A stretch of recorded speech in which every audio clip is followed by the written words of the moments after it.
세상을 살아가노라면 걱정과 근심거리가 참 많은 것 같습니다. 어떤 근심거리를 가지고 오셨던지 간에 돌아가실 때는 마음의 평화를 가지고 돌아가시기를 바랍니다. 우리가 교회를 다녀서 좋은 것은 마음이 불안하고 초조할 때 기도를 드리면 마음에 평안이 찾아온다는 것입니다. 왜 우리가 그런 마음의 평안이 찾아올까요? 그것은 우리가 의지하는 그런 분을 만나기 때문에 그렇습니다. 우리가 살아가면서 어떤 결정을 내리기 어려울 때 상담자가 되시는 우리 주님을 만나게 되고, 또 우리가 문제를 해결하기 어려울 때 우리의 문제 해결자가 되어주시는 주님을 만나기 때문에 우리가 교회에 와서 기도를 드리면 마음의 평화가 찾아오는 것 같습니다. 오늘 읽었던 우리 본문을 보니까 예수님께서 제자들을 찾아오셨을 때, 그때는 언제냐 그러면 그들이 가장 큰 두려움에 사로잡혀 있을 때였습니다. 예수님을 믿고 따르던 제자들이 예수님께서 십자가에 달려 돌아가시자 몸을 숨겼습니다. 오늘 성경 말씀 거기 19절에 보니까 제자들이 유대인들을 두려워하여 모인 곳의 문을 닫았더니 이렇게 기록이 되죠. 문을 걸어 잠근다라고 하는 것은 마음에 두려움을 가졌다라고 하는 그런 표현이 되겠습니다. 제가 뉴욕에서 한 8년 정도 목회를 하다 또 공부하다 또 여기 내려오지 않았습니까? 뉴욕의 그 맨하탄의 그 할렘을 지나갈 때면 항상 또 조심하고 또 긴장하고 그렇습니다. 차가 이런 그 어떤 신호등에 이렇게 잠깐 머물게 되면 그 지역에 사는 분들이 와서 이렇게 유리창을 닦아주지 않습니까? 그러면 뭐 한 1분 정도 우리가 주면서 지나오게 되는데, 1분을 줄 때 문을 다 내리지 않아요. 한 손 정도 내밀 정도 그 정도만 열어서 일부를 주고, 또 돈만 주게 되면 또 얼른 문을 닫고 이렇게 또 신호등이 켜지면 이제 오고 이렇게 하게 되는데, 그것은 그 지역이 좀 그런 환경이 좀 안 좋기 때문에 무슨 일을 당할까 걱정스러운 마음에 아마 그렇게 얼른 문을 이제 닫아버리는 것 같습니다.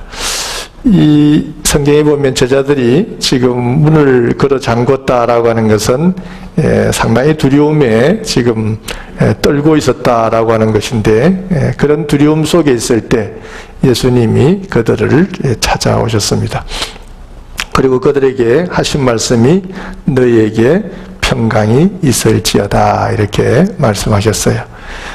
이 예수님께서 하신 그 말씀의 그 원문을 보면 에이레네 우민이라는 그런 말씀하셨는데, 이 평강이라는 말의 그 원어의 그 에이레네라고 하는 말 속에는 여러 가지의 의미가 담겨 있습니다.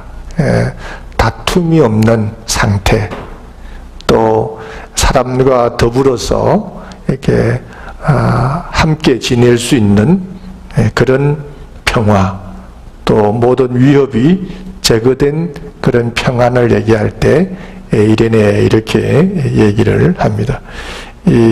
우리들이 살아가는 인생에 다툼이 있다 그러면 거기에 평화가 없죠. 다툼이 제거돼야 평화가 옵니다.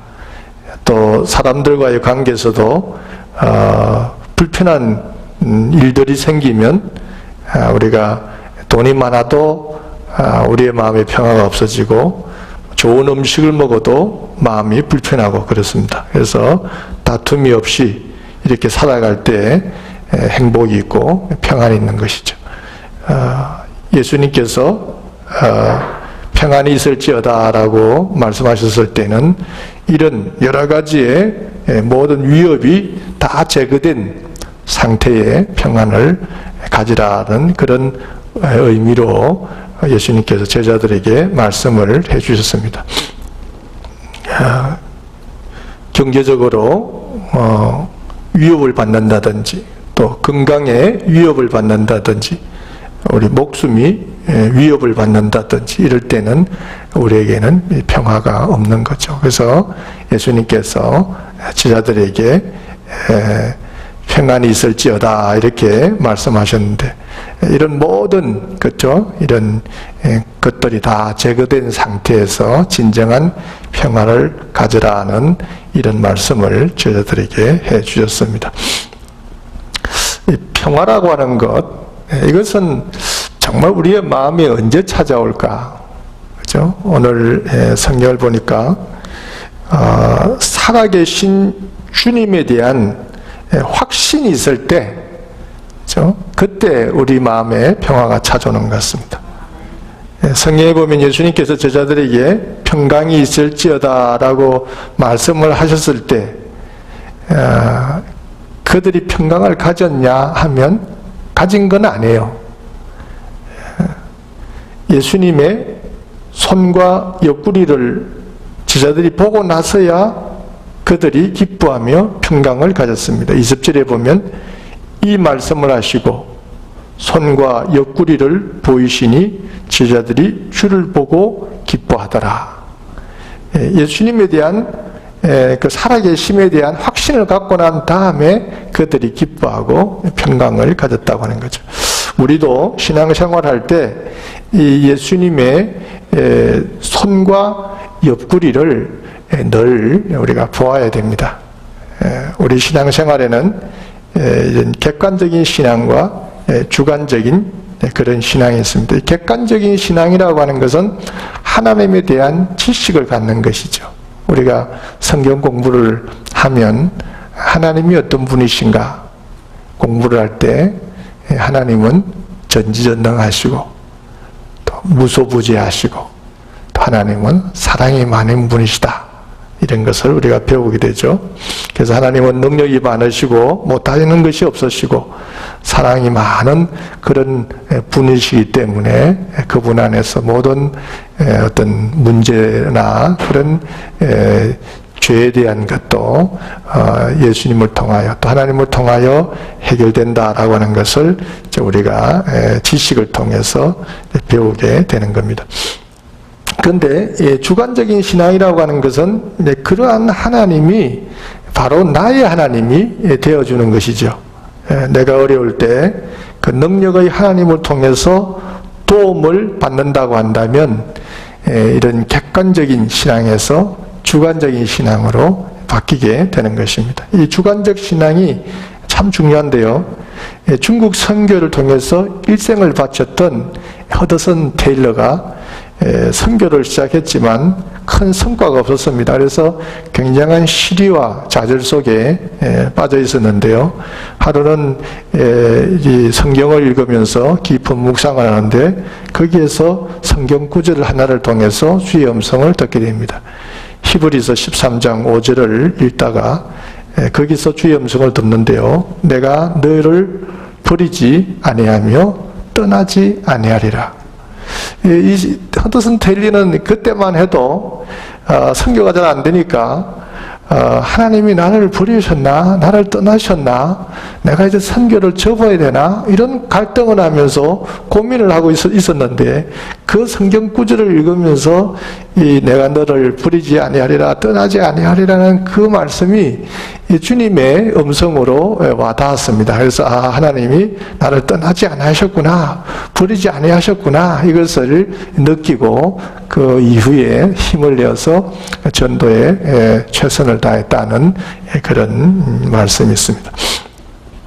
사도 바울도 위대한 전도자입니다만은 원래는 그 예수님을 잘 믿지를 않았죠. 오히려 예수님 믿는 사람들을 박해하고 붙잡으러 다녔던 그런 사람입니다. 그런데 사도 바울이 다메섹으로 예수님 믿는 사람을 잡으러 가다가 길에서 부활하신 예수님을 만나게 됩니다. 예수님이 말씀하시죠. 사울아 사울아 어찌하여 나를 핍박하느냐. 사울이 얘기합니다. 주여 니시니까 나는 너가 핍박하는 예수라. 그 다메섹 도상에서 바울이 예수님 만나고 난 다음에 사울이 변해서 바울이 되는 그런 과정을 이제 밟게 됩니다. 로마서 8장 35절에 보면 사도 바울의 위대한 신앙 고백이 나옵니다. 누가 우리를 그리스도의 사랑에서 끊으리요? 환난이나 공고나 핍박이나 기근이나 적신이나 위험이나 칼이라. 아무 피조물이라도 우리 주 예수 그리스도 안에 있는 하나님의 사랑에서 끊을 수 없느니라. 바울이 죽음도 두렵지 않고 가난도 두렵지 않고 핍박도 두렵지 않다. 왜 그런 얘기를 할 수 있었겠습니까? 그것은 바로 살아계신 주님을 만난 그 경험이 있고 또 예수님이 살아계시다고 하는 확신이 있기 때문에 이런 죽음도 가난도 핍박도 두렵지 않다 이렇게 고백을 할 수 있었던 거죠. 많은 믿음의 사람들이 이런 이제 고난과 역경 속에서도 평안을 잃지 않는 이유가 있다고 한다면 바로 이런 체험적인 신앙이 있기 때문에 그렇습니다. 그래서 여러분들 신앙생활 할 때 그냥 객관적인 성경을 통해서 하나님을 알고 예수님을 아는 그런 객관적인 신앙에서 정말 이런 사도 바울이나 또 허드슨 테일러나 이런 믿음의 사람들이 이 예수님을 만난 것 같이 여러분들도 예수님을 만나는 그 은혜가 있기를 바랍니다. 이 고아의 아버지, 그렇죠? 고아의 아버지, 조지 밀러를 고아의 아버지라 그러는데 그분은 66년간 15만 명의 고아들을 돌보다가 이제 하나님의 부름을 받고 가죠. 시작은 몇 명의 고아들로 시작을 합니다. 근데 이 고아들이 100명이 됐다, 200명이 됐다, 500명이 됐다, 1000명이 됐다. 나중에 그가 열심으로 봉사할 때는 고아원의 아이들이 2000명이 넘는 그런 아주 대규모의 고아원이 됐어요. 그러면 2000명이 되는 아이들에게 매일 삼시세끼를 먹여야 되지 않습니까? 근데 이 조지 밀러는 그 아이들을 먹일 때, 그 수많은 아이들을 먹일 때 정부의 힘을 빌려서 아이들을 양육한 건 아니었어요. 그렇다고 해서 또 무슨 아주 큰 특정한 부자에게 또 손을 내밀면서 그렇게 또 고아원을 운영했던 것도 아닙니다. 조지 밀러는 오직 하나님 한 분만을 의지하고 기도하면서 기도 속에 응답을 받고 고아들을 돌보았어요. 그래서 그는 그 고아원을 운영하면서 그 운영난이 있지 않겠습니까? 그렇죠? 그 아이들을 끼니 때마다 먹이는데 그 어려움도 있지 않았겠어요? 그럴 때마다 이 밀러는 하나님의 살아계심을 경험했다. 그래서 몇 번을 경험했냐? 5만 번을 경험했다. 5만 번 기도의 응답을 받은 밀러는 어떤 기도자였던가 하는 그런 궁금증을 가지고 또 그런 책들도 나오고 이제 그러고 있죠. 어쨌든 우리가 살아가는 이런 걱정거리들, 이런 것들은 살아계신 하나님의 능력을 체험하는 어떤 기회가 되는 것 같습니다. 오늘 여러분들이 어떤 삶의 문제를 가지고 교회에 오셔서 또 하나님 저를 도와주세요, 또 저와 함께 해주세요 이렇게 또 기도를 가지고 오셨는지 저는 여러분들의 삶의 그 깊이 있는 어려움을 잘 모르지만 아마 여러분들은 남들이 알지 못하는 또 여러분들의 아내조차도 남편조차도 알지 못하는 그런 부모님조차 알지 못하는 그런 아픔을 가지고 오늘 오셨으리라 이렇게 생각합니다.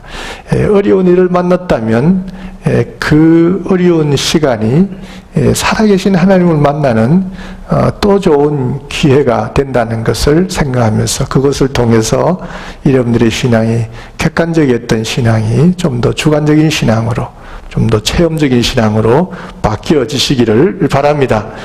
예수님께서 제자들에게 살아계심을 증거하시기 위해서 손과 옆구리를 보여주신 것처럼 여러분들이 지나온 삶을 조용히 한번 돌아보시면 여러분들에게도 무언가를 보이셨던 것이 있을 거예요.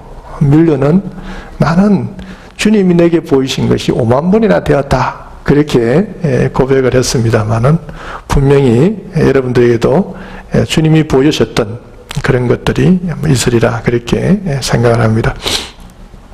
우리 크리스찬들이 참 세상의 사람들하고 좀 차이가 있다고 한다면 어떤 차이가 있겠어요?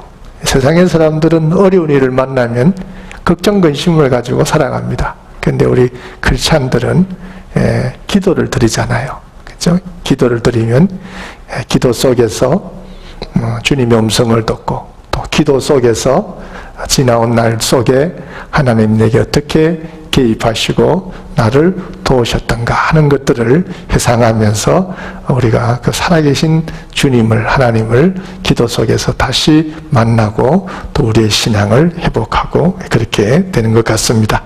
그래서 우리가 오늘 어떤 염려와 걱정을 가지고 오셨다 할지라도 여러분들 조금도 걱정하거나 염려하거나 두려워하지 마시고 이 살아계신 주님, 그렇죠? 그 살아계신 우리 주님이 살아계시다라고 하는 것, 또 살아계셔서 그 두려워 떠는 그래서 몸을 숨기고 문을 걸어 잠근 그 제자들을 찾아오셔서 두려워 말라, 염려하지 말라. 오늘 우리 성가대의 찬양이 오늘 우리 본문의 말씀하고 참 잘 매치가 되는 것 같습니다. 두려워 말라, 염려하지 말라, 내가 너와 함께 하리라. 예수님은 그 제자들이 오셔서 두려워 말라 말씀하시고 또 너에게 평강이 있을지어다 이렇게 말씀을 해 주셨습니다. 그래서 오늘 여러분들이 어떤 삶의 문제를 가지고 오셨다 할지라도 아무 걱정을 하지 마시고 모든 염려와 걱정은 다 던져버리시고 또 살아계신 주님을 통하여 음성을 들으시고 그 음성을 통하여 위로를 받고 돌아가는 이 귀한 시간이 꼭 되시기를 바랍니다. 예수님께서 제자들에게 이런 말씀하셨죠. 평안을 너에게 끼치노니 곧 나의 평안을 너희에게 주노라. 내가 너희에게 주는 것은 세상이 주는 것 같이 아니하니라. 너희는 마음에 근심도 말고 두려워하지도 말라 이렇게 말씀하셨습니다. 오늘 여러분들이 어떤 근심과 걱정거리를 가지고 오셨던지 간에 오늘 정말 이 예배 속에서 또 기도 속에서 주님의 음성을 듣는다면 아마 우리 주님은 살아계신 분이시고 또 우리 살아계셔서 우리를 도우시는 분이라고 하는 아마 확신을 가지면서 모든 두려움을 다 던져버리고 마음의 평안을 회복하고 돌아가시게 될 줄 믿습니다. 오늘 그런 축복이 여러분들이 있기를 바랍니다.